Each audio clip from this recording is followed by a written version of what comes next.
O Got é um livro do Rav Avraham Yitzhak Cohen Cook, que é o rabino da minha foto nas redes sociais. Sabe aquele rabino nas minhas redes? É ele. O parágrafo diz: Sheish min hamavdol baolam itorah el koash mashiach. Essa é uma tradução minha. Então pode ser que não seja 100% exata, mas diz assim: quando há uma grande guerra no mundo, desperta-se o poder do Messias. Como assim? A guerra faz surgir o Messias? Essa é uma das frases mais difíceis, pois o Messias aspira à paz. Ainda assim, a guerra desperta a ideia do Messias. E já explico por quê. Chegou o tempo da poda. Este é um versículo que não me lembro, em Cântico dos Cânticos, capítulo 2, versículo, não me lembro. Acho que versículo 12. Chegou o tempo da poda, ou seja, de podar, como quando se poda a grama. A poda do quê? Uma poda de tiranos. Os malvados são eliminados e o mundo purificado. E ouve-se o canto da rola, ou seja, um pássaro, ator em hebraico. Em nossa terra, os indivíduos que perecem sem julgamento no meio da revolução, ou seja, pessoas inocentes morrem nas guerras. No meio da revolução, da tempestade, da guerra, há nisso um aspecto da morte dos justos que espia, porque também morrem pessoas justas nas guerras. As guerras, a gente pensaria, essa é uma das perguntas clássicas do judaísmo. Tzadik vera vegalo. Ele é um justo, ele é um tzadik, mas coisas ruins acontecem com ele. Como pode ser? Como não pode ser um justo e ainda assim coisas ruins acontecerem com você? Não é justo, certo? Então é isso que ele diz na guerra. Até mesmo os justos caem, mas a morte deles espia. Por quê? O Rav Kook tem outro texto explicando isso. Eu mesmo explico em um artigo acadêmico. Mas tudo bem. Eles ascendem ao alto, a raiz da vida e a essência de suas vidas, trazendo um valor geral de bem e bênção para a construção do mundo em todos os seus níveis e significados. Bom, aqui, basicamente, o que o Rav Kook está dizendo é que quando eles falecem, desperta-se algo novo na humanidade. Como assim que o falecimento dos justos faz com que o mundo seja expiado? Ou seja, não é como, diferente, não é como na doutrina cristã que acreditam que os pecados são expiados pela morte de uma pessoa, não é isso. Mas a expiação é que há como um despertar nas pessoas quando justos falecem. E diz depois, ao concluir a guerra, o mundo se renova com um espírito novo. E os passos do Mashiach, esse é um termo, certo?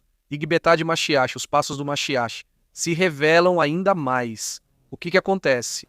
Que quando acabam guerras muito significativas, o mundo se renova. Por exemplo, na Segunda Guerra Mundial. Quando a Segunda Guerra Mundial terminou, o que houve foi uma renovação do mundo. Na Europa, não sei se conhecem sua história, séculos de guerras entre países europeus, estados-nação, se agrediam uns aos outros durante séculos. Primeira Guerra Mundial, Segunda Guerra Mundial, devastadoras. Após a Segunda Guerra Mundial, de enorme magnitude, que a Europa disse: chega, não podemos continuar assim. Temos que renovar tudo, começar do zero. Até mesmo o Japão lançaram uma bomba atômica, 2 bombas atômicas no Japão. E o que o Japão fez? Não podemos mais com essa ideologia do imperador Hirohito. Precisamos mudar. E o Japão se tornou o Japão de hoje. Ou seja, é como se as guerras renovassem a essência humana e o mundo. Pelo lado ruim, pela tristeza. E conforme a magnitude da guerra, em quantidade e em qualidade, assim aumenta a expectativa pelos passos do Messias nela. Ou seja, a guerra na verdade não se mede apenas pelo tamanho que ela tem, mas também pela qualidade da guerra, ou seja, pelo quão significativa é a guerra. Por exemplo, há a guerra civil na Síria. Acreditem, não quero minimizar o sofrimento de ninguém, porque na Síria há entre 3 e 5 milhões de desabrigados, pessoas que tiveram que sair de suas casas, e também há 500 mil de mortos, 500 mil. E a guerra na Síria é uma guerra que passa despercebida, e é uma guerra que continua. Seu auge foi em 2014, 15, 16. Mas a guerra civil na Síria continua passando despercebida. Vocês sabem o que ocorre no Sudão? Vocês sabem o que ocorre no Sudão? São 5 milhões de vítimas e a guerra segue. Em Darfur e outros lugares assim. Por que as pessoas não falam sobre isso? E por que a guerra de Israel continua? Porque é disso que se trata a chamada qualidade.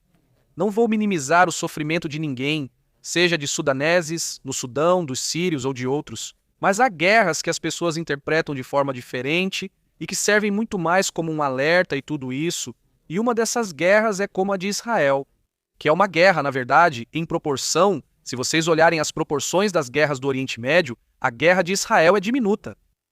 Vocês sabem o que foi a guerra Irã-Iraque há algumas décadas? Foi uma guerra onde morreram milhões de pessoas. Vocês sabem o que aconteceu no Iêmen? Neste exato momento, no Iêmen, 280 mil pessoas perderam a vida.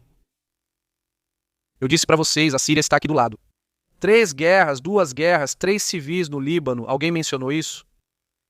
Em Israel, essa guerra ela é diminuta em números, mas digamos na sua, entre aspas, qualidade. Não me refiro à qualidade como quando se olha a qualidade de um produto, mas sim ao que faz as pessoas despertarem. A Guerra Mundial atual, Rav Kook escreveu este parágrafo durante a Primeira Guerra Mundial. Ele faleceu antes da Segunda Guerra Mundial, correto? Acho que foi em 35. 33, bom, acho que foi em 35, ele diz. A Primeira Guerra Mundial traz uma expectativa terrível e profunda, ligada às transformações dos tempos e ao sinal no final. O sinal manifesto do final. Na ressurreição da terra de Israel. Lembro a vocês que durante a Primeira Guerra Mundial foi quando começou um grande despertar do povo judeu para migrar para a terra de Israel e reviver o Estado de Israel. Com grande sabedoria e com tremenda coragem, com um raciocínio profundo e penetrante, com um anseio verdadeiro em um pensamento claro, devemos receber o elevado conteúdo da luz de Hashem, que se revela nas ações surpreendentes dessas guerras em particular. Rav Kook nos ensina algo que quero que absorvam, pois isso é uma das coisas mais difíceis. Quando a gente está na escuridão, não consegue ver nada além de escuridão. Mas se alguém te mostra a luz, você pode ver outras coisas. Rabbi Korabiel disse uma frase muito interessante, que é: quando a gente está em uma situação ruim, não enxerga o milagre. Então ele diz: quando o povo de Israel estava passando pelo mar que se abriu, o mar dos juncos, que alguns chamam de Mar Vermelho, que o mar se abriu e o povo de Israel passou, o que a pessoa via? Eles fugiam dos egípcios que queriam matá-los. Recém-saídos da escravidão, crianças, os objetos que estavam levando ao sair do Egito, preocupação ao atravessar, e o que a pessoa via era o suor da testa, do pescoço do seu companheiro. Era isso que via. Não via o grande milagre porque era grande demais para enxergar. A pessoa estava muito ocupada na sua pequena dimensão. Algo assim. Nós vemos e acreditem novamente, não vou justificar a guerra. A guerra não é boa. E comecei essa live dizendo isso para vocês. Não concordo com Hemingway sobre a necessidade de uma guerra em cada geração. Acho que não precisamos de guerras. Mas também, quando Hashem, nosso Deus, nos manda guerras, é porque aqui há uma mensagem. É porque aqui há algo. E o que a gente tem que fazer é verdade que é muito angustiante. E acreditem, não precisam me ensinar o quão angustiante é a guerra. A guerra é algo que não gostamos. Não gostamos. Ao sairmos e observarmos, percebemos que Hashem nos envia algo. Está nos mostrando um novo mundo. E assim continua o texto. Para quem conhece em hebraico, termina assim: obrigado por assistir ao vídeo. Diz assim em hebraico e em espanhol: o Senhor das guerras, porque Hashem, Deus, o Deus de Israel, é o Deus da guerra. Ele é o dono das guerras. Êxodo 15 diz: o Senhor das guerras que semeia a justiça. Então, quando há uma guerra, Hashem semeia uma semente de justiça. Mas a semente está plantada. Ainda não a vemos. Senhor das maravilhas, desculpe, faz brotar salvações. Essa semente começa a brotar. Cria curas. Depois da guerra começa essa cura. Temível em louvores, Senhor das maravilhas, que renova sua bondade a cada dia na obra da criação. Porque Hashem cria o mundo de novo. A cada momento Hashem volta a criar o mundo. E ilumina com uma nova luz a Sião, e que em breve todos nós possamos merecer a sua luz. Amém. Essa é uma oração que nós judeus recitamos todos os dias, sabiam? Essa oração. A nação anterior assim nas esquinas de então. É o que acontece. Nesse tipo de guerra, Hashem planta uma semente e ainda não estamos vendo. Nós veremos.